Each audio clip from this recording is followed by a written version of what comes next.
So Rick Mears suddenly really lights up, picks up the pace, gets around Michael for the lead, and now puts Mario Andretti down another lap. You can tell how hard Rick tried right there because he went clear up into the gray stuff, and that's the highest I've seen him up there all day. Roger, with his good old standard poker face, wore him clean. Well, it may be poker face for the moment, but Roger Penske loves it. Now let's take a look at this. Coming off of 2. This was just a few seconds ago. This was the path to the lead as Rick Mears just nailed the throttle coming off the second turn and blew past Michael Andretti and out in front.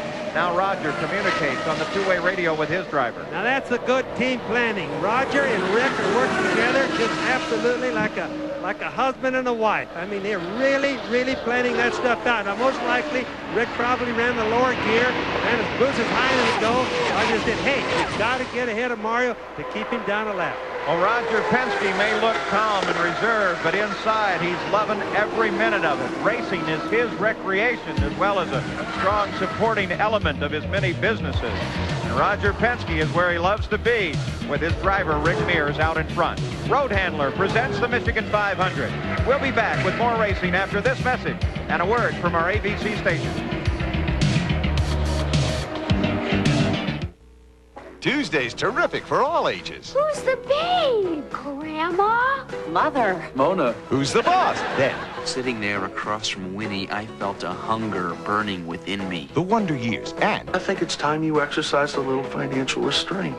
I can't afford you anymore. Get out. Rosanne. Then it's Coach. Are you all right? You look terrible. Yeah, thanks. Yeah, I was afraid I was hiding it. Who's the boss? The Wonder Years. Rosanne. Coach. For any age, Tuesday is terrific. Third place, Mario Andretti in for a routine stop. Brian Hammonds is there.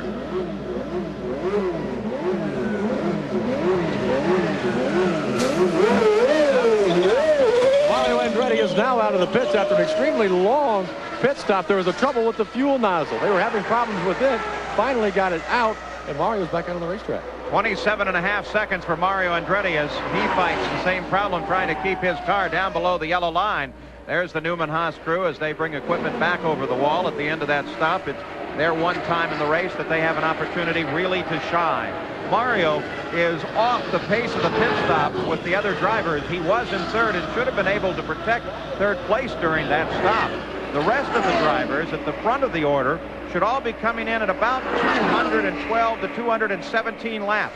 We are at 196 laps, approaching the 400th mile. Rick Mears is the leader of the race, and we are coming down to what should be a very, very fast run to the finish. Let's go to the pits. Jackaroo. Well, you know, Rick Mears' hobby is golf, and on this Sunday afternoon, it might be the only time he's able to outdrive this man, Greg Norman. Greg, you've come off of the British Open, a disappointment there, but you'll be at the U.S. Open next week. I mean, the PGA next week, 18-hole coverage at Camper Lakes Golf Club outside in Illinois.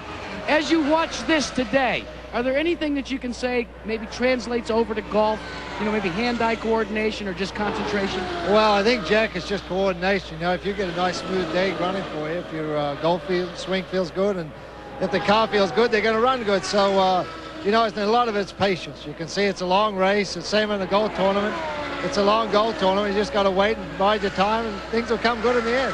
At the British Open, a big disappointment for you. How long did it take for you to put that out of your mind and concentrate on the next event?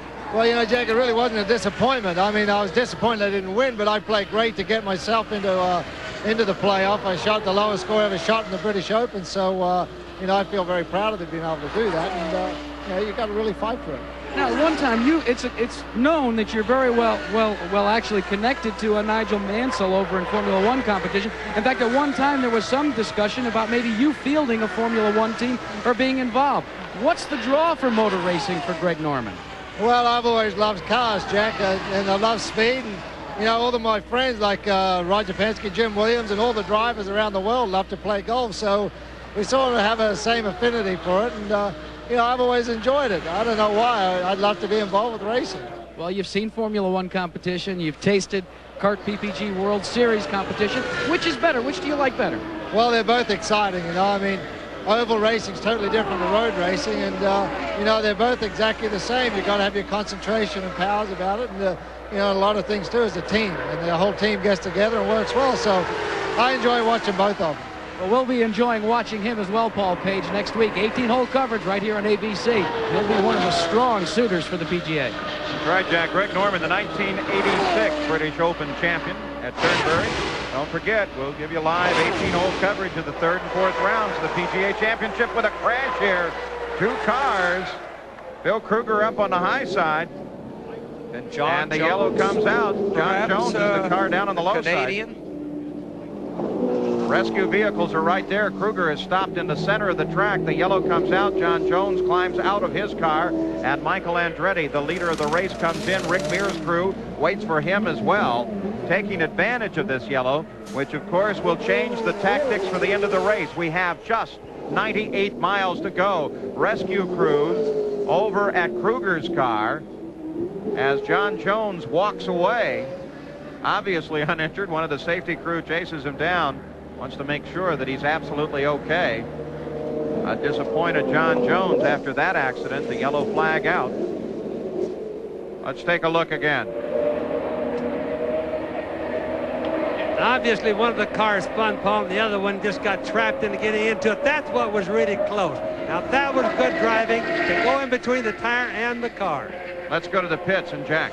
Well, it looks to be a routine stop for Rick Mears. Under the luxury of the caution, Richard Buck and the team of Team Penske have adjusted the left front wing just a little bit, and they've sent him back out onto the racetrack. A good stop for this team.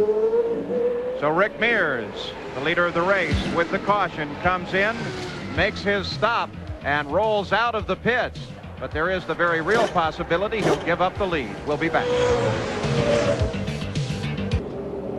Back at the Michigan 500, 204 laps of the 250 scheduled, now complete. We're looking at the 44 car of Phil Krueger. He is still in the car. The Horton safety team, doctors, firemen, rescue personnel, paramedics, all crowded around the car in a precise drill that is often rehearsed.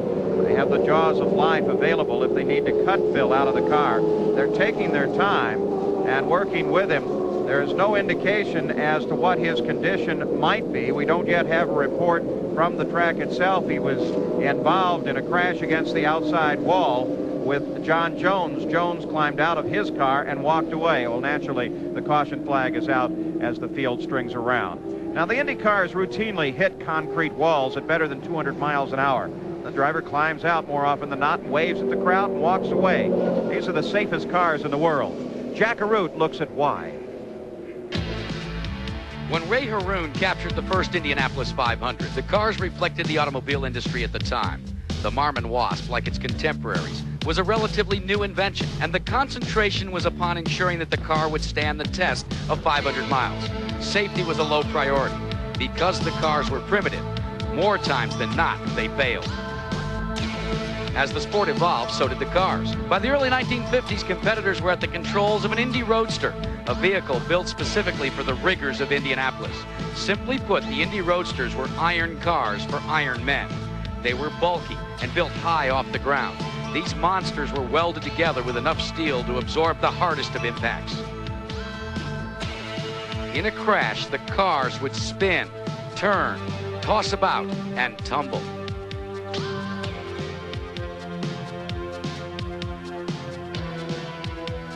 By the mid-70s, engines had moved to the rear and cars were built lower to the ground. Side pods and aerodynamic tunnels were added for stability, as well as a wing. The key was to provide an envelope of survivability for the driver. Cars were specially designed to disintegrate in a crash, taking with each detached part a portion of the crash's energy. The concept, though, was still in its infant state, and while drivers would often survive, their bodies would still take a terrible beating. As we approach the 21st century, safety plays an equal role with speed. Modern engineers have incorporated space-age materials into their car designs. Driver positioning has been refined, so they're encapsulated in an area called the tub. With the advent of these innovations, a crash at 225 miles per hour makes one gasp. But thanks to high-tech computer design methods and electronic wizardry, drivers can now, more often than not, walk away to race another day. The Horton safety team still working at Phil Krueger's car. Bill was running 8th. He started 28th, so he was having a marvelous run. His best finish ever in IndyCar racing was a 5th here last year.